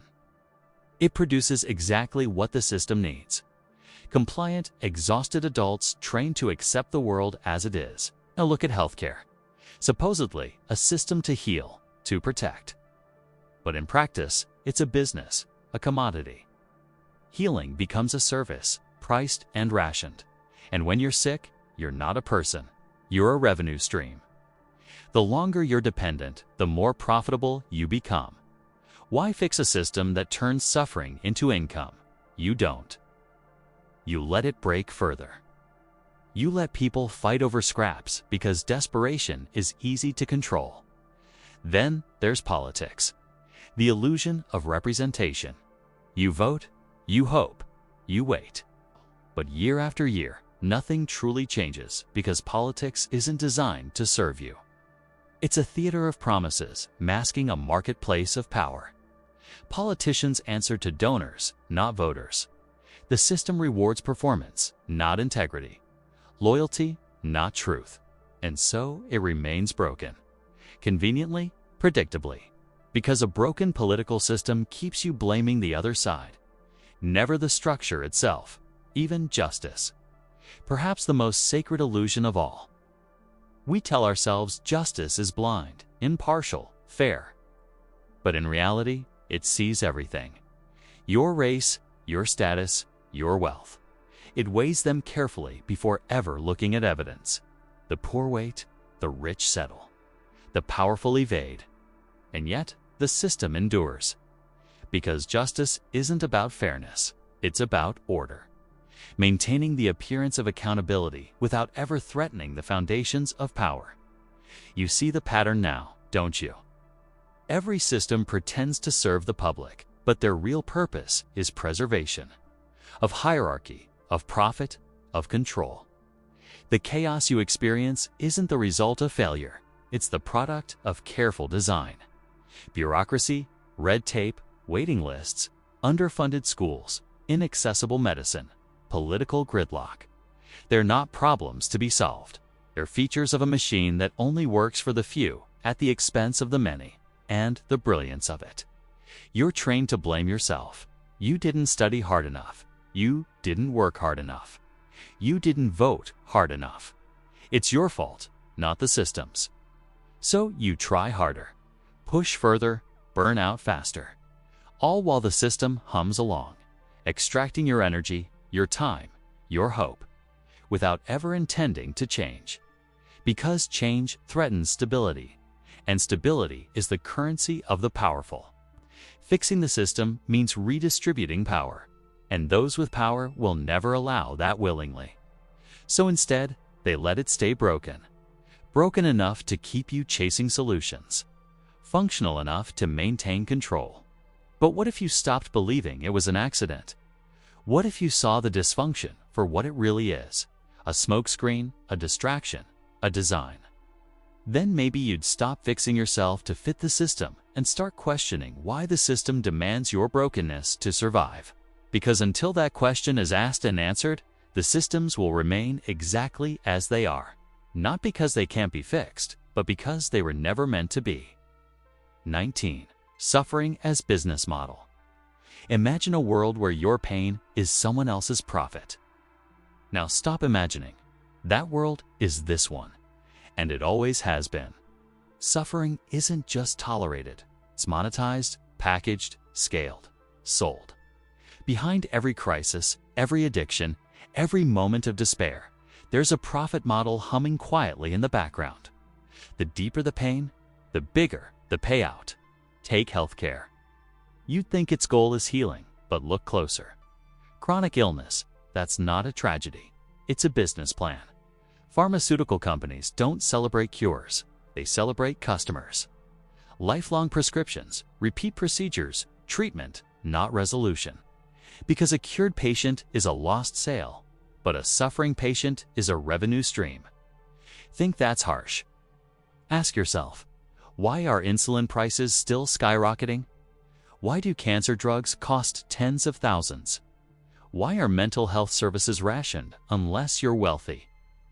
Because your suffering fuels an economy, and the system is designed to keep it going.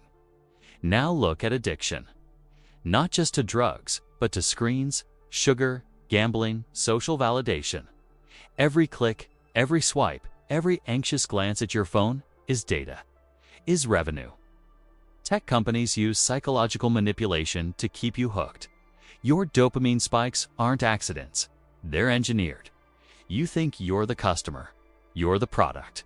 Your attention, your impulses, your compulsions. They're tracked, harvested, and monetized at scale. The more addicted you become, the more predictable you are. And the more predictable you are, the easier you are to exploit. Even tragedy becomes marketable.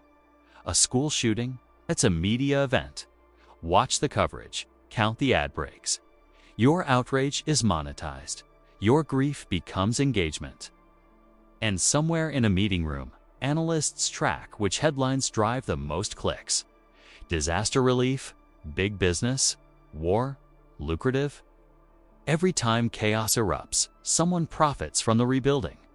The arms, contracts, the reconstruction loans. Suffering isn't a side effect, it's part of the cycle. The demand never ends, so the supply never will. And while this sounds inhuman, it isn't. It's deeply human. It's how our systems were built. Not around empathy, but efficiency. Not to reduce pain, but to extract value from it. Because pain creates need, and need creates dependency. And dependency. That's the gold mine. Think of debt, student loans, medical bills, credit cards. Entire industries exist to capitalize on your desperation. They don't want you to default, but they don't want you to escape either. The goal isn't solvency, it's servitude. Lifelong repayment, lifelong control. Now go deeper. Look at entertainment. How many true crime shows feed off real trauma? How many dramas glamorize poverty, violence, abuse? Turning lived horror into primetime spectacle. Even your empathy is monetized. Your tears, your curiosity, your emotional investment. Sold in hour-long segments backed by advertisers. And here's the darkest part. The more normalized it becomes, the harder it is to see. You don't notice the exploitation because it's woven into everything. You're told it's just how things work, that it's inevitable, that markets are neutral. But they aren't. They follow pain like vultures follow smoke. Because in a system that prioritizes profit above people, suffering is not a bug. It's the business model. So the next time you see suffering, ask not who's helping, but who's cashing in. Because until we recognize how deeply pain has been commodified, we will never understand why the world resists healing. And the truth is brutal. Your pain may be personal, but to them, it's just product. 20. Power's self-protection power doesn't exist to serve you. It doesn't exist to protect the weak, uplift the just, or ensure fairness. That's the illusion. That's the myth they feed you to keep you obedient, to keep you quiet, to keep you believing that justice is just a matter of time. But here's the disturbing truth. Power protects itself first, always, before it protects you, before it protects truth, before it protects morality. Power's first instinct is survival. It doesn't matter if that power wears a uniform, a robe, a badge, or a suit. It doesn't matter if it speaks in the name of democracy, religion, science, or law. The moment power is threatened, it circles the wagons. It erases evidence. It silences dissent. It rewrites the narrative to cast itself as the hero and everyone else as a threat. This isn't new. This isn't rare. This is how power works. Look at history. Scandals don't break because institutions expose themselves. They break because someone leaks the truth. And even then, only if the public outrage is too loud to ignore. The default setting is concealment. The instinct is always protection. Police departments cover for officers who abuse their authority. Religious organizations shield abusers to preserve reputation. Corporations bury safety violations to protect profits. Governments classify documents, suppress protests, imprison whistleblowers, all to protect themselves from the truth. You think the system will protect you because you've done nothing wrong. But that's not how power thinks. To power, wrong and right are irrelevant. What matters is threat. What matters is control. If you threaten the image, the profit, the authority, it will come for you regardless of your innocence. And it will justify it after the fact. Power doesn't play by the rules. It writes them. And when it breaks them, it simply rewrites the narrative. Mistakes were made. Policy changes are being considered. A few sacrificial scapegoats, maybe, never the core. Never the structure. The system pretends to reform while ensuring it remains untouched at its foundation. Because if real change happened, if real accountability was enforced, power would have to face itself. And it won't. It never has. Instead, it adapts, rebrands, updates its language, makes performative gestures, apologizes publicly while doubling down privately. All to maintain the illusion that it cares, that it's listening, that it's just. But watch closely. In every moment of crisis, ask one question. Who is power protecting right now? And you'll see the pattern. You'll see the cover-ups, the gaslighting, the distraction tactics. The focus shifts from the harm done to the potential embarrassment of being caught. The institution doesn't grieve the damage. It fears the damage to its image. Power wants you compliant, not empowered. It wants your faith, your labor, your silence. It teaches you that change happens through the proper channels, that rebellion is dangerous. That authority knows best. It molds your perception so thoroughly that even when you see the cracks, you hesitate to question it, because questioning power feels unsafe. And that fear, that hesitation, that's by design. Power doesn't maintain itself with force alone. It survives through belief, through trust, through the hope that it will protect you, even when it never has, even when it never will. And if you ever threaten that trust by exposing corruption, demanding justice, organizing resistance, power will turn on you. It won't matter how polite, how lawful, how reasonable you are.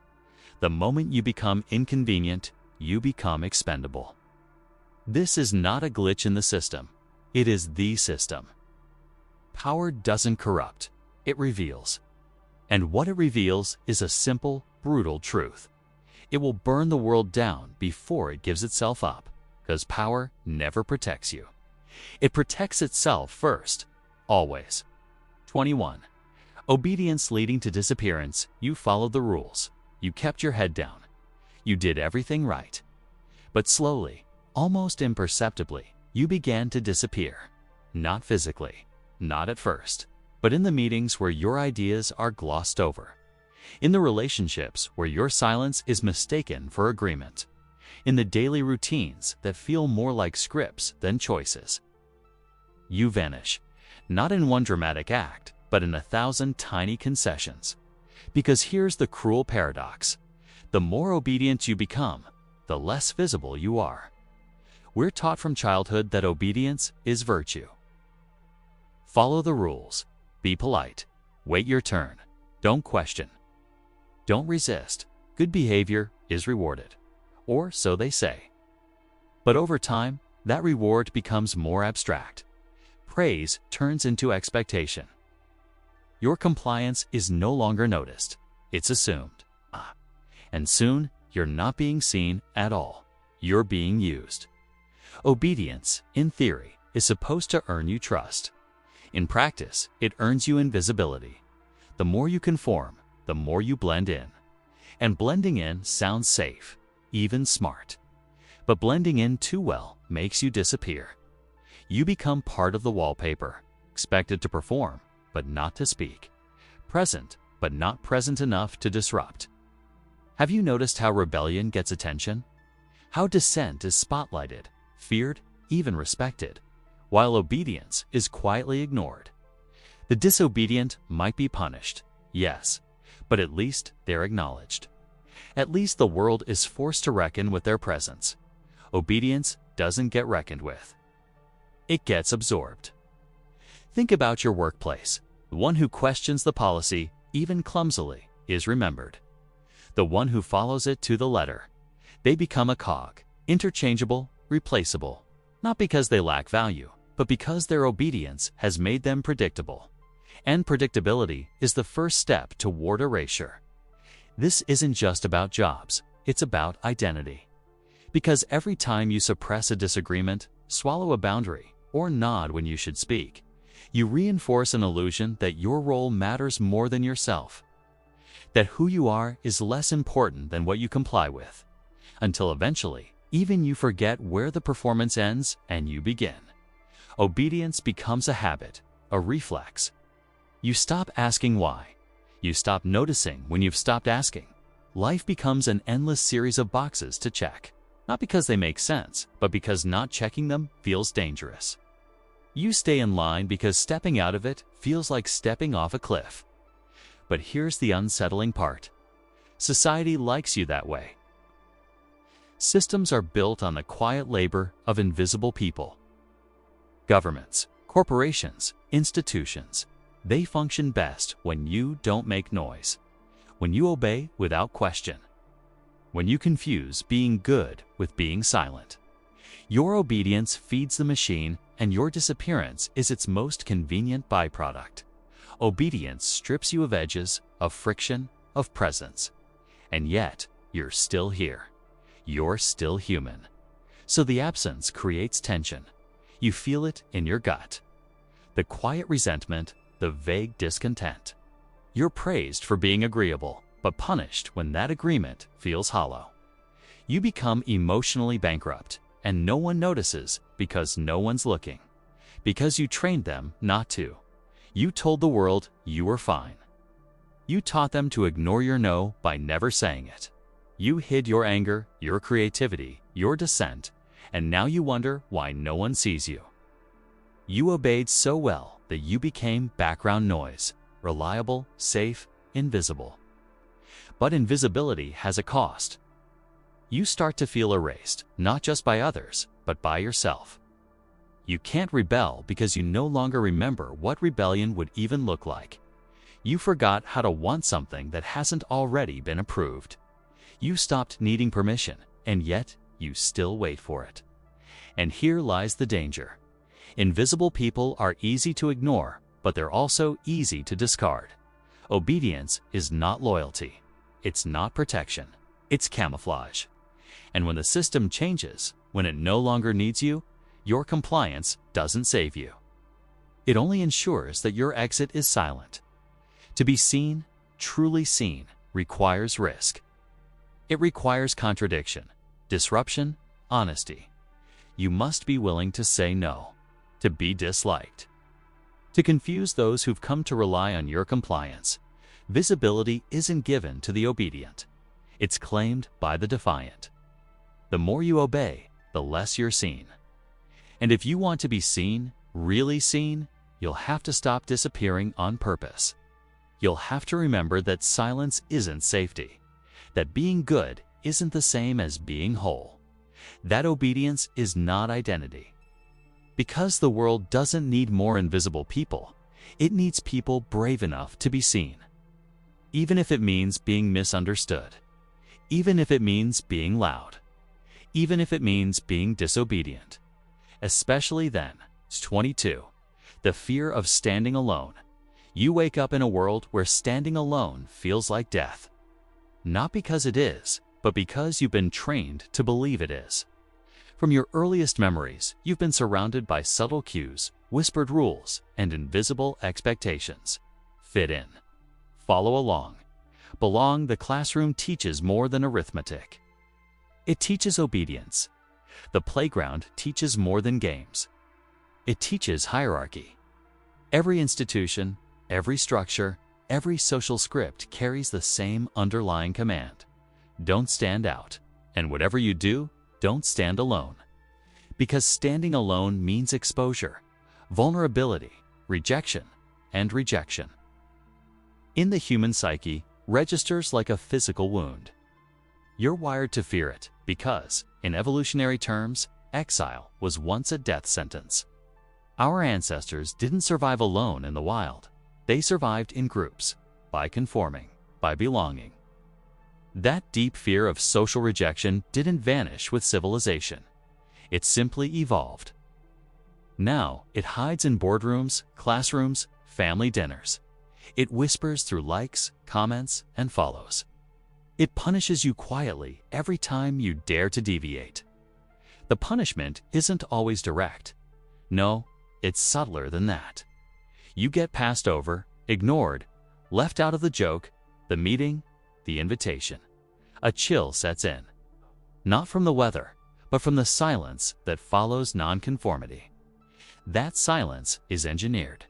It's there to nudge you back into the fold. To teach you that being right means nothing if you're alone.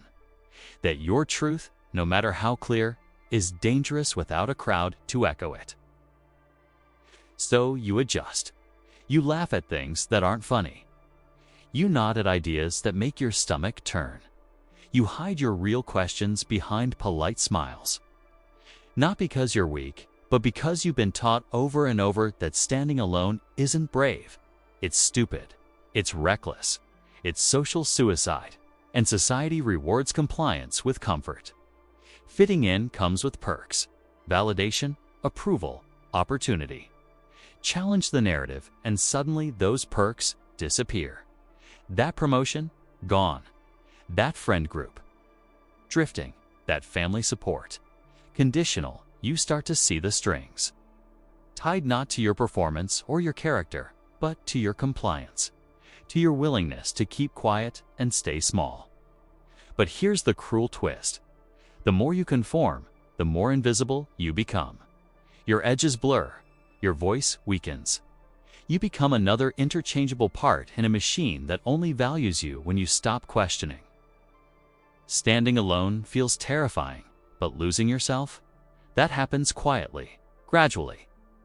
And it's even more dangerous. Consider the whistleblowers, the activists, the artists, the revolutionaries. They all had one thing in common. They stood alone first, before the applause, before the movements, before history rewrote them as heroes. They were outcasts, ridiculed, ostracized, alone, and many of them broke under the weight of it. Because society doesn't just fear dissent, it crucifies it. And yet, something miraculous happens when you resist the fear. When you let yourself be seen fully, despite the risk. You become real. You become undeniable. You stop trading authenticity for acceptance. And in that brutal honesty, something rare emerges. Clarity, power, freedom. But make no mistake, standing alone still hurts. It's lonely. It's raw. It strips away the illusion of safety. It forces you to confront who you are without the masks. But that pain, that's growth. That's transformation. That's the price of becoming someone the world can't ignore. Because every system that trains you to fear standing alone is terrified of what happens when you don't. So ask yourself, what would change if you stopped fearing solitude? What truth would you speak? What life would you live? What part of yourself would finally come alive? You've been trained to believe that loneliness is failure. But maybe it's the first step toward freedom. Maybe the real danger isn't in standing alone. Maybe it's in never standing at all. 23. Trading freedom for certainty. Imagine you're standing at the edge of a vast desert, and someone hands you a map. It's beautifully detailed, full of landmarks, directions, safe paths. You feel relieved, confident, even. But what if I told you that map was fake? That it was drawn to keep you walking in circles? Always safe, always certain, but never free. Most people wouldn't throw that map away. They'd cling to it tighter. Because most people, when pressed, will trade freedom for certainty. Freedom sounds noble. It's a word that evokes revolution, self-expression, boundless potential. But real freedom, it's terrifying. It means risk. It means responsibility. It means facing the unknown without a script, without reassurance, without a guarantee that everything will be okay. And most people, if they're being honest, don't want that. They want something they can count on. A job, a routine, a belief system, a leader. Something that removes the burden of thinking too much, doubting too often, or changing too fast. Certainty is easier. It's cleaner, it dates the chaos. Look at politics. People don't vote for freedom. They vote for stability. For the illusion that someone else knows what they're doing, that someone has a plan. Certainty sells. It's packaged in strong slogans, rigid ideologies, and charismatic figures who promise simple answers. They don't even need to be true. They just need to feel true. Certainty quiets the anxiety that freedom amplifies. Certainty is addictive.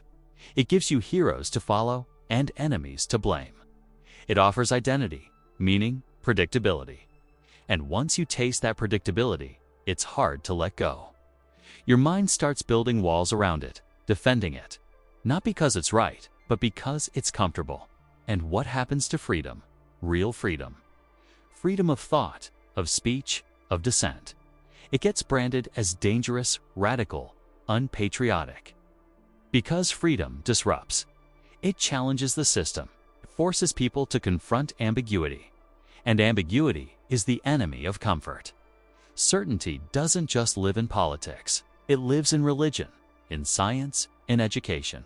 We're taught to value answers more than questions, to memorize rather than explore, to conform rather than create.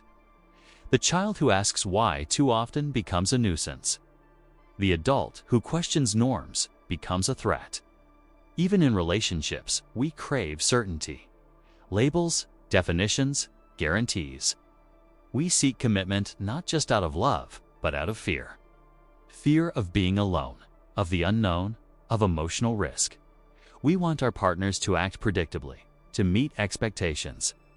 Freedom and love sounds poetic, but in practice, it terrifies us. What if they change? What if they leave? What if they grow into someone we no longer recognize? So we trade flexibility for consistency. We trade possibility for routine. We trade the unknown for the known, even if it's unsatisfying. But here's the dark twist. The more certainty you seek, the more control you invite. Every time you say, "Tell me what to do," someone will answer. And that someone will be more than happy to shape your reality for you. Control doesn't always come with chains. Sometimes it comes with structure, rules, comfort. It looks like guidance. It feels like help. But it's a slow, quiet surrender. Every certainty you adopt without questioning is a piece of your autonomy you give away. And most people don't notice until it's too late. Until their thoughts aren't really their own anymore. Because here's the real horror. Certainty isn't safety. It's submission. It's a cage made of soft pillows and soothing lies. Freedom, true freedom, is messy, it's lonely. It's painful, standing in the dark without a map, forging your own way, knowing you might be wrong. But it's also the only space where real growth happens, where truth lives, where meaning is made, not inherited. Ask yourself, would you rather be free and uncertain, or certain and controlled? Most people don't want to answer that question, and maybe that's the answer in itself. 24. Belonging over truth. Imagine you're in a group. Maybe a classroom, a family, a workplace, or a nation. You're surrounded by people you care about, people whose acceptance matters. Now imagine you discover a truth, a real one, something ugly, inconvenient, or unsettling. Something that could change the way people see the world, or worse, how they see you. What do? You know the answer already. You hesitate, because belonging is oxygen, and truth is fire. It burns through comfort, through connection, through identity. Tell the truth, and you risk becoming an outsider. You risk exile.